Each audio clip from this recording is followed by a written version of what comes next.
Ladies and gentlemen, it is that time of the year where everybody is making their very own mock draft of the 2023 entry draft. Every single person thinks that their list is the best list, and before I get into mine, I will tell you mine is most likely not the best list, but it is what I personally think should happen. I'm going to be doing my picks from 1 to 16, and I'm going to just give you a little heads up. All the players that are listed are either placed there because I think that's what the team needs, or because I think that's where the players should be selected. Now, enough of the jibber jabber, let's get straight into my top 16. At number 1, there is no question here. The Chicago Blackhawks are going to be selecting Gabe Perreault. I'm kidding. No, that's not going to happen. They're obviously selecting Mr. Connor Bedard, the guy who is jacked, who should be Mr. Olympia. This guy is amazing. He's going number 1. There's no question this year. There's no point of even discussing another potential option for the first overall pick. It is Connor Bedard. And now with the second overall pick, I have the Anaheim Ducks looking to select Adam Fantilli. I know there's been a lot of rumors that Leo Carlsson might be their pick at second overall, but to me, you just can't make the mistake. Adam Fantilli is just a little better and should definitely be the second overall pick. That is no diss to Leo Carlsson because he still had an amazing season, but to me personally, Adam Fantilli, he's going number 2. And now with that, the first 2 picks are out of play. It is the third overall pick, which the Columbus Blue Jackets are going to be selecting Leo Carlsson, in my opinion. They need a center pretty badly, so it's either going to be Adam Fantilli or Leo Carlsson. Some people have been rumoring that Will Smith might be their pick, but to me, it's going to be Leo Carlsson. I think it's a no-brainer. Leo Carlsson has the edge over Will Smith, and I think he'd be a real good fit for the Columbus Blue Jackets. On to number 4, the fourth overall pick belongs to the San Jose Sharks. And as Habs fans, this one is a very pivotal pick. Whatever they end up selecting is going to have a major impact on the Montreal Canadiens. So, the San Jose Sharks are going to be selecting Will Smith. I think this is just the right pick for them. He's the next best player without looking at Matvei Michkov. And we've heard rumors in the past that Michkov might be San Jose's pick. But as of late, it sounds like Will Smith is their go-to guy. So, Will Smith, you are going to the San Jose Sharks. And now, it is the most important pick of the draft. The Montreal Canadiens are selecting 5th overall. Who are they going to select? Now, just before I say it, this might be a little controversial for a lot of you guys. But the Montreal Canadiens are going to be using their 5th overall pick to select Zach Benson. And no, that is not because my name is Zach. Zach Benson is literally a top 5 pick this year. Maybe you could say he's the 6th best player in this draft class. Other than his height, there is no reason to not take a chance on this guy. He's an amazing player, and I think picking him at 5th is the right thing to do if we were to skip on Matvei Michkov. He's a super well-rounded player, very good offensively, defensively, great at using his body despite being a smaller player. And I don't think the fact that the Montreal Canadiens have a small forward in Cole Caulfield and a small defenseman in Lane Hutson coming up, that they should not use the 5th overall pick to select someone who's a little shorter than the other guys. As Kent Hughes says, we're going to be selecting the most talented player, and obviously that should be Matvei Michkov in this scenario. But to me, it's going to be Zach Benson out of the other guys if we are excluding Matvei Michkov. Now that's it for the Montreal Canadiens and the top 5. On to the 6th overall pick, which the Arizona Coyotes hold. And this one's a little off the board, I think. No one's really talked about this. But I have the Arizona Coyotes taking Matvei Michkov 6th overall. And my reasoning for this is they have nothing to lose. You know, they're looking to try and save their franchise. And adding a potential superstar, I think, would get their fan base going. You know, knowing they have something in store for the next 3 years that they have to wait, it might just be able to save their franchise. Anyways, that's just the way I look at it, you know, and they could definitely use a superstar in Matvei Michkov as well.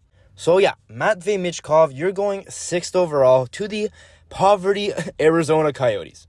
On to the 7th overall pick, which the Philadelphia Flyers hold. I have them selecting Ryan Leonard with the 7th overall pick. I think that's just a great pick for them. It seems that they need a playmaking center, and Ryan Leonard is just that. You know, he's able to play center and winger, so he's a very versatile player. His play style is very versatile as well, and I think he's the right selection at 7th overall for the Philadelphia Flyers. On to pick number 8, which the Washington Capitals hold. Although some people think that they should select a winger here, I do have the Washington Capitals taking Dalibor Dvorsky with their pick. You know, Kuznetsov's getting a little old.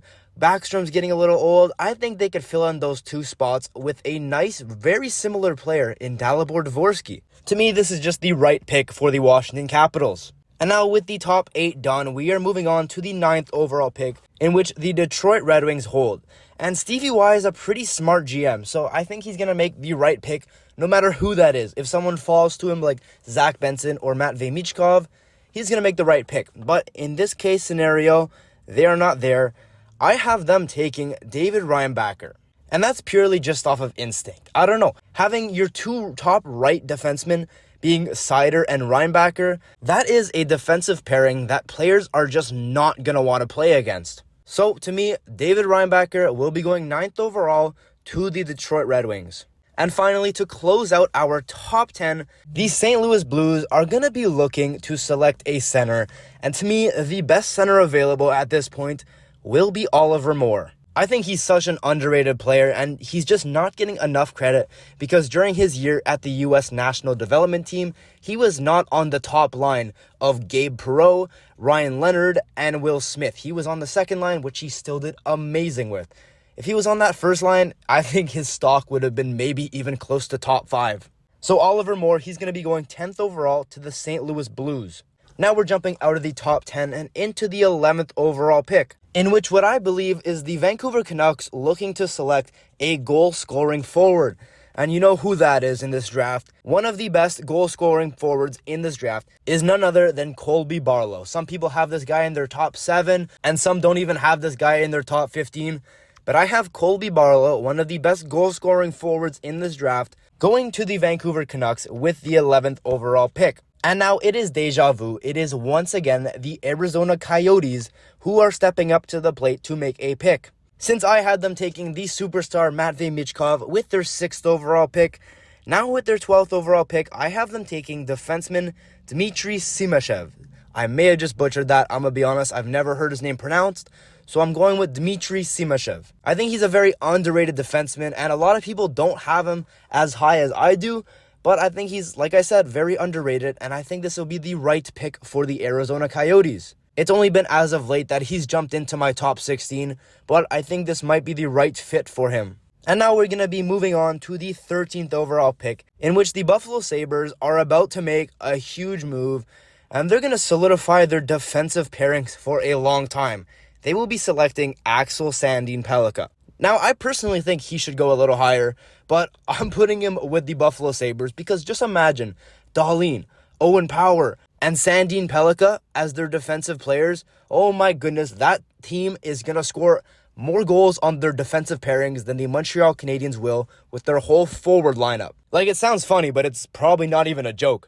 Anyways, that is the 13th overall pick done. We are moving in to the 14th overall pick, in which I have the Pittsburgh Penguins selecting the big forward, Matthew Wood. On Elite Prospects, it says that he is both a winger and center, so I think this would be the right pick for the Pittsburgh Penguins, since they are looking mostly for a center for the future. Matthew Wood is someone that a lot of people are either super high on or not very high on at all, but to me, I think this is right where he should be, right at that 14th overall pick. Now with that done, we are moving into the 15th overall pick. 2 more picks on my draft list. The Nashville Predators are going to be selecting Braden Yeager. This guy likes to score goals, and his name is sick. I know this might not be where most people have him. I think he's kind of dropped his stock a little more so than at the beginning of the season because he was more of a top 10 pick in the first couple of months of the year. But to me, I think at the 15th overall pick, that is a real good spot to be selecting Braden Yeager. Plus, goal scorers, you can never go wrong with having them. So, to me, this is the right pick for them. And now, to conclude my top 16 list, I have the Calgary Flames looking to select Gabe Perreault. Gabriel Perreault is a super underrated player. I mean, he doesn't get enough credit since he was on the line with both Will Smith and Ryan Leonard. But he put up insane numbers, and he's going to be a steal if he drops to 16th overall. So anyways, guys, that will conclude my top 16 picks of this year's 2023 first round. Now, just to once again put emphasis on this is not to be taken seriously. I might not have any clue what I'm doing. This is the first time I've ever made a mock draft, so take it how you want. But that concludes my top 16 list. Let me know down in the comments what your top 16 is. I'd love to see what you guys have laid out. And yeah, if you did enjoy, don't be afraid to hit that like button and maybe even consider subscribing. Now, with that being said, I'll see you all next time. Take care.